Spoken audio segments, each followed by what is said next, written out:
Nous sommes toujours sur les ondes de Variance FM dans l'émission Des idées et du goût, une émission qui est dédiée ce soir aux artistes et aux artisans d'art. Et j'ai désormais le plaisir de recevoir la prochaine invitée de cette soirée.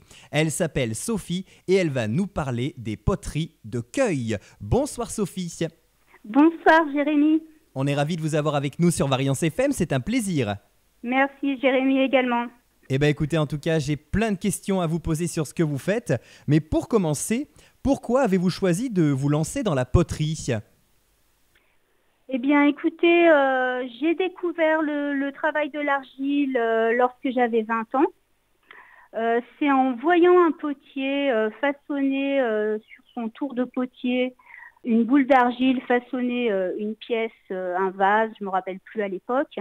Mais ça m'a fait comme une révélation et je me suis dit que c'était la voie professionnelle dans laquelle je voulais m'orienter. Voilà, ça a été un coup de cœur. Et aujourd'hui, ça fait combien de temps du coup que vous vous êtes lancé ? Écoutez, ça fait 30 ans. Ça fait 30 ans que je pratique ce beau métier. Donc on en est aux noces de perles, les noces de perles. Et bien pourvu que ça dure encore et encore parce que c'est un très très beau métier. Oui, c'est un beau métier, oui. Alors, quel type de terre travaillez-vous pour façonner les poteries de Cueil et comment vous la procurez-vous ? C'est vrai qu'en matière de céramique, il y a différentes techniques. Moi, j'ai choisi la technique qu'on appelle la terre vernissée. Alors, on travaille l'argile rouge. Et cette argile rouge, je la trouve chez un fournisseur qui s'appelle Claude Forestier, qui est situé sur la commune d'Orsine, donc pas très loin, et qui en fait distribue des produits céramiques, des grandes distributions françaises de produits céramiques. Alors on a la chance d'avoir un distributeur pas très loin, qui est plutôt bien dans le sens où on peut se procurer notre matière première sans payer en plus les frais de port. Donc voilà. C'est sûr que c'est un gros avantage. Et alors pourquoi avez-vous choisi cette terre plutôt qu'une autre ? Est-ce qu'il y a une raison particulière peut-être ? C'est vrai que l'argile, il y a tout un tas de terres, hein, l'argile blanche, l'argile grise, le grès, la porcelaine. Et moi, j'ai choisi cette terre simplement parce que c'est déjà la couleur, la faïence rouge. C'est l'argile vers laquelle j'étais attirée. Voilà. D'accord, un véritable coup de cœur en soi. C'est un coup de cœur, voilà, on peut dire ça comme ça, ouais. Et alors, quel type d'objet retrouve-t-on parmi vos poteries ? J'ai une production utilitaire qui est principalement constituée d'objets à usage quotidien, on va dire, des assiettes, saladiers, bols, gobelets, tasses. J'ai une production culinaire avec une terre particulière, une terre à feu qui résiste à la flamme. Et avec cette terre, je fabrique des tagines, des cocottes, des plats à gratin. Donc c'est une terre dans laquelle on peut cuisiner. J'ai une production aussi plus décorative, hein. Donc c'est une production avec des pièces uniques, des grosses pièces, des plats, des coupes, des lampes. Et puis dernièrement, j'ai mis en place l'année dernière une production que j'affectionne particulièrement parce que c'est une production de pots d'arrosage en fait. Ce sont des pots qu'on appelle des hoyas. Alors le hoya, c'est un pot qu'on enterre, qu'on remplit d'eau et qui par capillarité diffuse l'eau lentement. Et c'est un système d'arrosage pour des carrés potagers. Et c'est un système intelligent puisque l'eau comme ça se diffuse lentement et on fait jusqu'à 70% d'économie d'eau. Donc là, je suis très contente d'avoir mis en place cette production et prochainement, je vais pouvoir la diffuser dans différents marchés à partir du mois d'avril.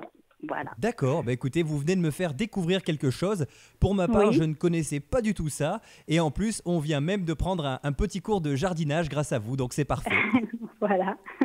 Et alors du coup, faire de la poterie, ce n'est pas malaxer de la terre, c'est surtout des outils et tout un savoir-faire. Du coup, Oui. quels sont les secrets de cette technique en fait ? Alors, moi, j'ai fait une formation, c'est au Centre international de formation au métier d'art de la céramique qui se trouve dans la Nièvre. Et c'est un centre où on apprend les fondamentaux et ce sont des formations diplômantes. Mais c'est vrai que ce métier, ce savoir-faire, en fait, il faut du temps, il faut de l'expérience, comme tous les savoir-faire. Et c'est au fil des années, finalement, qu'on devient potier, hein, parce qu'il ne suffit pas d'avoir un CAP de tourneur en poterie, par exemple, pour réaliser une pièce finie. C'est encore différentes étapes. Et tout ça, ça demande tout simplement du temps. Alors on peut accélérer hein, en faisant des formations, d'autres formations, mais c'est vrai que même avec des formations, voilà, c'est l'expérience qui fait qu'on devient professionnel. Bien sûr, tout à fait. Il y a certainement un certain doigté à acquérir et puis évidemment une maîtrise des outils parce que vous avez des outils très spécifiques, hein. Oui, oui, tout à fait. Oui, oui, il y a des outils, le tour, hein, il y a des petits outils, ce qu'on appelle une esthèque. Une esthèque, c'est un outil support sur lequel on va pousser la terre pour donner une forme. On a des outils de façonnage pour creuser un pied, par exemple, qu'on appelle un tournazin. On a des fils à découper la terre. Qu'est-ce qu'on a? On a des poires. Ça, c'est vraiment pour la technique que j'utilise de terre vernissée. La poire, c'est un récipient dans lequel on va mettre des terres colorées. Et ces terres, ça fait un petit peu, si vous voulez, comme en cuisine, les poches à douille. Donc, ça ressemble un petit peu à ça. On va appliquer ces terres colorées comme ça sur les pièces et ça va donner comme un petit relief de décor. Et puis, après, tout ce qui est en lien avec le four, hein, les plaques d'enfournement, le système de régulation de température, enfin bon, voilà. Hein. Tout à fait, tout un matériel qu'il faut connaître et maîtriser, comme je le disais. Et alors du coup, vos poteries ont une très belle couleur, qui est d'ailleurs assez vive. Comment leur donnez-vous cet aspect ? Mhm. Alors, comme je vous l'ai dit précédemment, en fait, j'applique des terres colorées. Les terres colorées, elles sont à base d'argile blanche, hein, de terre blanche, dans laquelle on va ajouter un pourcentage d'oxyde de cobalt pour le bleu, oxyde de cuivre, oxyde de fer, de manganèse et aussi des jus d'oxyde, donc ces mêmes oxydes mais dilués à l'eau. Et ces couleurs, en fait, vont en contact avec le vernis qu'on appelle un émail, une couverte transparente, révéler leur couleur, révéler leur éclat au four, à l'enfournement. D'accord, donc en fait ce n'est pas de la peinture que vous rajoutez, ce sont juste ces petites poudres qui vont venir donner de la couleur finalement lors de la cuisson. Voilà, parce que ce qu'il faut savoir, c'est que ça cuit quand même à 1035 degrés. Alors 1035 degrés en céramique, c'est de la basse température. Bon, mais l'aquarelle ou la gouache à 1035 degrés, il n'y a plus rien. Donc c'est vraiment des pigments spécifiques, des oxydes hein, principalement, ou du bioxyde, dioxyde, comme je vous ai dit, manganèse, cobalt, oxyde de fer rouge, oxyde de fer noir. Voilà des minéraux qui résistent et qui révèlent leur éclat à température. D'accord. Et alors, lorsque vous créez un objet, est-ce que vous arrivez toujours à obtenir la forme escomptée ou est-ce que vous avez parfois des surprises ou des déconvenues ? Oui. Alors malgré l'expérience, parce que ça fait quand même plusieurs dizaines d'années maintenant hein, que je pratique ce métier, il faut toujours un temps un petit peu de comme faire ses classes, un petit peu comme d'échauffement, voilà, un temps d'échauffement. Je pense que comme en musique un peu aussi, hein, si vous ne faites pas de l'instrument pendant une semaine, il faut refaire des gammes, il faut reprendre de l'entraînement, un échauffement en sport, hein, c'est pareil, et voilà. D'accord. Et j'imagine que lorsque vous passez vos pièces au four, vous avez également de temps en temps des petites surprises parce que voilà, on n'obtient pas toujours ce qu'on veut. Oui, oui, oui, le four, c'est vraiment la révélation. Hein. C'est vrai qu'il y a tout un tas d'étapes hein, et le four va révéler vraiment le travail. Et s'il y a une faiblesse, dans le façonnage, eh bien, peut-être il va y avoir une fente, il va y avoir une anse qui se casse, ou voilà, c'est vrai que le four, c'est la surprise. Alors bon, la plupart du temps, c'est plutôt de bonnes surprises et c'est un moment magique. Hein. L'ouverture du four,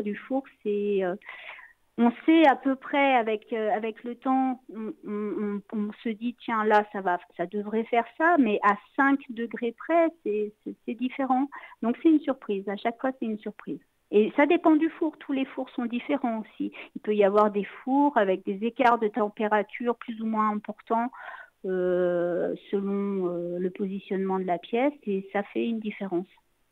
Et est-ce que vous avez des thèmes ou des motifs qui reviennent régulièrement dans vos créations? Alors, j'aime beaucoup appliquer des roulettes. Ce sont des roulettes qu'on trouvait autrefois pour broder. Elles sont sur un mandrin, c'est un mandrin en bois en fait, sur lequel est appliquée une roulette avec comme une chambre à air sculptée en fait. Et ces roulettes, quand elles sont appliquées sur les pièces, elles forment un décor, un motif, et voilà, j'ai rien inventé, mais en même temps, le jour où j'ai trouvé ça, j'étais vraiment contente parce que ça crée un décor un peu plus fin, vous voyez, un peu plus travaillé, et il y a de la finesse dans ces réalisations. Et ces motifs sont d'ailleurs assez hypnotiques, hein. Quand on commence à les regarder, on ne peut plus les quitter des yeux, hein, pour le coup. Oui, puis on voit peut-être, j'ai une roulette comme ça parce que dans les brocantes, je fais quelques brocantes et je trouve ces roulettes, et il y a des motifs que je préfère à d'autres, hein, et puis il y en a un, j'ai l'impression de voir un lever de soleil, quoi, ou un coucher ou un lever de soleil, ou d'autres, des fruits, un ananas, ou oui, c'est vrai, c'est hypnotique. Et alors, est-ce qu'il vous arrive d'allier la terre avec d'autres matériaux? Et si tel est le cas, que vont apporter ces Oui. matériaux à vos créations? J'ai pas. C'est vrai que ça se fait, hein, ça se fait, et ce serait peut-être un projet à envisager.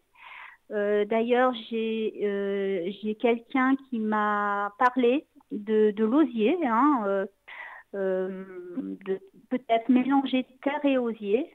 Ah si, j'ai un ami qui fait du bois tourné, et là il m'a laissé un pied de lampe et il m'a demandé si je pouvais faire une bague en terre, donc ce sera moitié bois, moitié terre.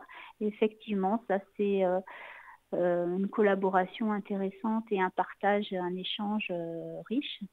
Bien sûr, c'est toujours intéressant de voir le travail de certains artistes se mélanger. Oui, ah oui, tout à fait. Alors très souvent, les artistes ou les artisans d'art cherchent à faire passer un message ou une émotion à travers leur création. Est-ce que c'est également votre cas avec la poterie?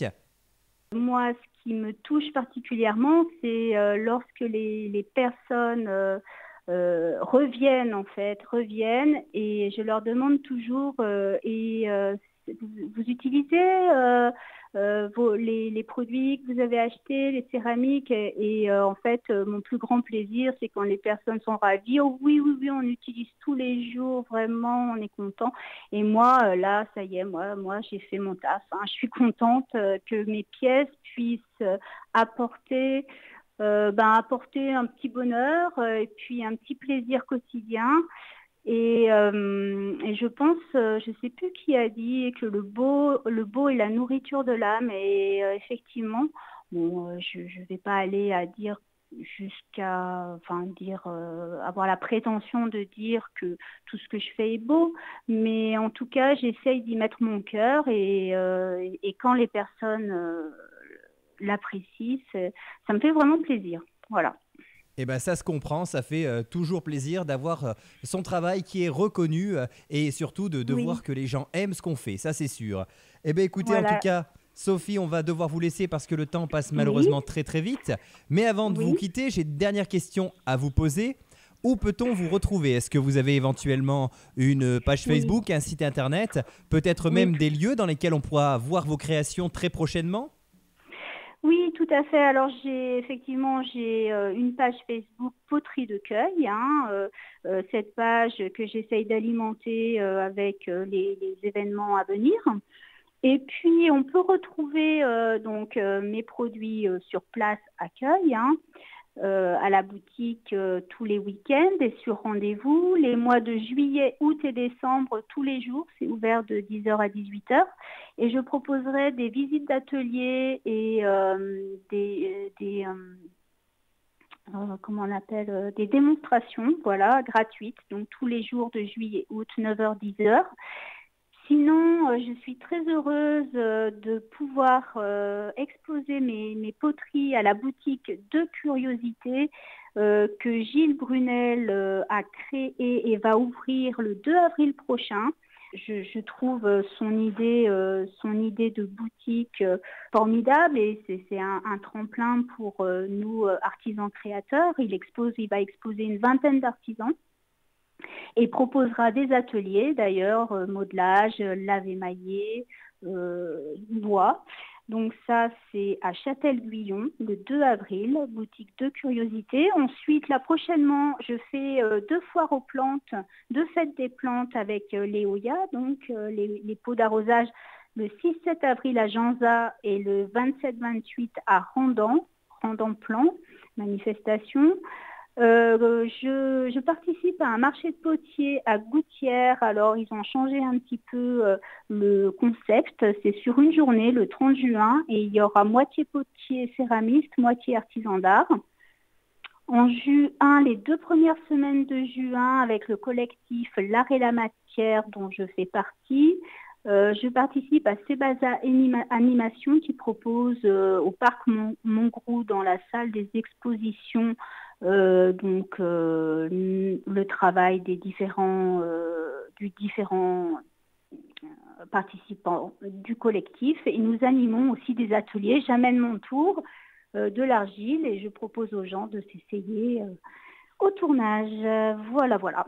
Eh bien écoutez, en tout cas, on vous retrouvera un petit peu partout et puis surtout, ce sera un plaisir de pouvoir découvrir votre travail. En tout cas, Sophie, merci beaucoup d'avoir été avec nous ce soir. Merci beaucoup Jérémy pour l'invitation. Merci. Et puis on vous dit à très bientôt. Vous revenez quand vous voulez parler de votre travail. Ce sera un plaisir de vous accueillir à nouveau ici sur les ondes de Variance FM. Merci à Variance FM, merci à vous Jérémy et puis merci à Gilles Brunel qui vous a donné mon contact. Eh bien oui, voilà. N'hésitez pas à aller le voir justement dans cette fameuse boutique de curiosité qui ouvrira très bientôt à Châtel-Guyon. Ça vaut le coup d'y faire un tour, ça vaut le coup. Voilà. Et en plus, vous connaissez beaucoup d'artistes et artisans qui seront présents là-bas puisque j'en ai déjà présenté pas mal sur cette antenne et vous en faites d'ailleurs partie pour le coup. Merci beaucoup, merci. À très bientôt Sophie et nous on continue sur Variance FM avec un petit peu de variété française avant de retrouver la dernière intervenante de cette soirée.